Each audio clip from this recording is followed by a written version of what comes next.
السلام عليكم magacaygu waa Zayn 25 sano ayaan jiraa maanta waxaan rabnaa aniga iyo qoyskaygaba inaan soo booqno ayeeyadeena marka aan safarka ka soo laabanay kadib hal maalin ayaa ka soo wareegay safarkeena wax kastana caadi ayay ahaayeen laakiin maalinta ku xigtay waxaan maqalnay ayeeyo qeyladeeda ayadoo dhahaysa hooyada badbaadi hooy dhiig aad u daran ayaa ka baxay isbitaalka ayaan ula cararnay laakiin waan ka daahnay waan badbaadin weynay waa ay dhimatay waan soo duugnay waxaan ka fikirayay hooya sidaas foosho xun u dilay ayaan ku soo laabanay ayeeye ayaan weydiiyey yaa hooyo dilay ayadoo oynaysa ayay igu dhahday ma ogi waxaan arkay oo keliya ayadoo dhiiggeeda qubanayo xitaa ma ogi dhiiggeeda meesha uu ka yimid walaashaydii ayaan u tagay waxaan weydiiyey hooyo maxaa ku dhacay oo sidaan oo dhan isugu dishay ayadoo oynaysa ayay igu dhahday asigaa dilay dhowr jeer ayaan maqlay isagoo ku handadayo inuu dilaayo wuu cadaabi jiray wuuna tumi jiray way jaraysay wayna suuxday qolkeeda ayaan u qaaday waan seexiyey anna qolkeyga ayaan soo galay laakiin hurdawayba iga soo dhici weyday waxaan ka fikirayay hadalka ay walaasheeda igu dhahday yaabay qofka cadaabay ma laga yaabaa aabahayga inuu yahay laakiin sidee ayay ku dhici kartaa maxaanu arki waayey aabahay marka ay hooyaday dhiminaysay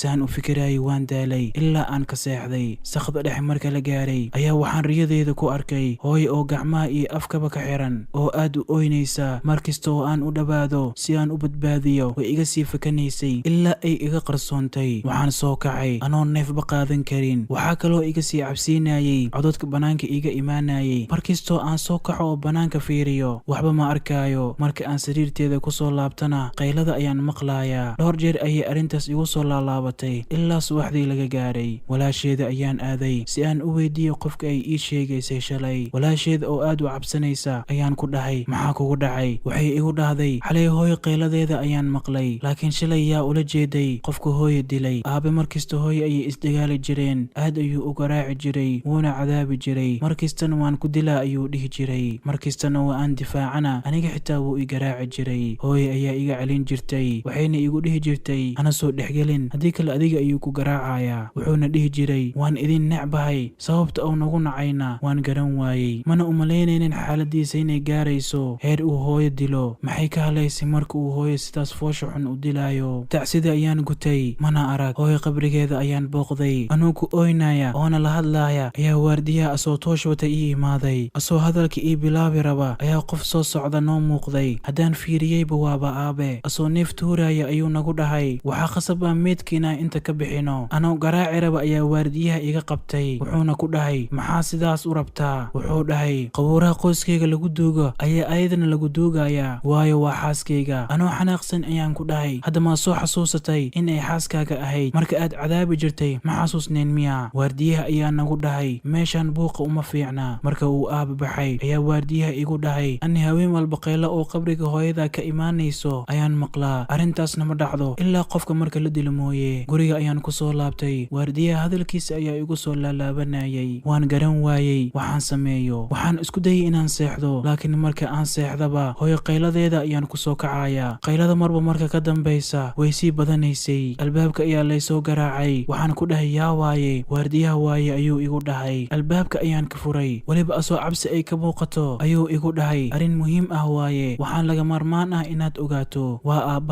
aabbahaaga qabriga hooyada ayuu dumiyey beritana wuxuu rabaa inuu meedka qaato laakiin sidee arrintaas ma awoodo inuu sameeyo wuxuu isku dayay inuu ilaaluusho si aan qabriga u dumiyo kadibna meedka ka soo bixiyo waana ka diiday arrintaas wuxuuna igu hanjabay inuu idilaayo asoo murugsan ayuu igu dhahay waan ku baryaa caruur ayaan leeyahay inaan hadda dhinta ma rabo wax uun sameey isdeji anaa ku saacidayo adna waxaad igu saacidaa inaan xaqiiqda aan ogaado aabana booliska u dhiibo waan ku saacidayaa laakiin sidee ayuu igu dhahay waxaad iska dhigaysaa inaad asiga saacidayso waxaadna ka dhigaysaa inuu asiga afkiisa ka qirto dilka hooyaday waardiyaha ayaa hayay igu dhahay nambarkayga ayaan siiyey waxaana ku amray inuu soo duubo codka aabe asoo wax walba qiranaya habeenka marka la gaaray waardiyihii ayaa codka ii soo diray aabana wuxuu dhahayay qoftaas way inkaaran tahay waxayna ku fiican tahay in la gubo laakiin ayadoo la dilay sidee loo gubaya ayaa waardiyaha ku dhahay aaba ayaa dhahay sidee ku ogaatay in la dilay wuxuu dhahay habeen walba qabrigeeda codod ayaan ka maqlaa haa sababtaas ayaa anna wax cabsi ah igu muuqanayay wuxuuna idhahay waan kaa argudan doonaa inta aan dili lahaa waxaa fiicnaan lahayd inaan gubo si aan ugu takhalluso ayada oo dhan markaasna wuxuu bilaabay qabriga inuu furo marka uu furayna meydka wuu waayey asoo cabsanaya ayuu dhahay dhahay sidee ku dhici kartaa, qabrigeeda ma ahan miya? Waardiyaha ayaa dhahay ma ogi waxa ku dhacay. Meesha ayuu isaga cararay, gurigiisa ayuu aaday. Inta uusan aaba imaan ayaa aniga iyo waardiyaha meydka hooya meesha ka bixinay, meel kalena ku duugnay. codadkii caddeynta ahaa ayaan booliska u geeyey. waardiyaha ayaa loo wacay, wax walba ayuu sheegay. sidoo kale aaba ayaa loo wacay, laakiin wax walba wuu inkiray. askartii waxa ay bilaabeen baaritaan dheeraad ah inay sameeyaan. marka meydka hooya la baaray, waxaa la ogaaday in la dilay. 2 maalin kadib ayaa booliska guriga aaba aadeen si ay u qabtaan. waxayba arkeen asoo boorsooyinkiisa diyaarsanaya si uu dilka ugu badbaado. marka cadeymaha la hor keenay ayuu wax walba qirtay. sababtana wuxuu ku sheegay haddii ay hooyo dhimato in ay dowladda magdhow siin doonto. maalmo ayaa ka soo wareegay, waxaana soo dhawaaday in aabbahay la dilo. waxaa cajiib ahayd marka ay wax kasta caddaadeen, qaylada hooyo waa ay joogsatay. riyadana waxa ay iigu imaanaysay ayadoo ii dhoola caddaynaysa, ina macsalaameynaysa. sidoo kale waardiyaha ayaa isoo wacay, wuxuuna ii sheegay qayladii uu qabriga ka maqli jiray inay joogsatay. sidaa daraaddeed aabbaheena hantida ugu horay waxba uma tarin, ilaahayna wuu u aaray hooyaday. qisadayna meeshaas ayuu ku eg tahay. haddii aad janalka cusub tahay, waxaan kaa codsanaynaa like, share, subscribe inaad noo dhahdo.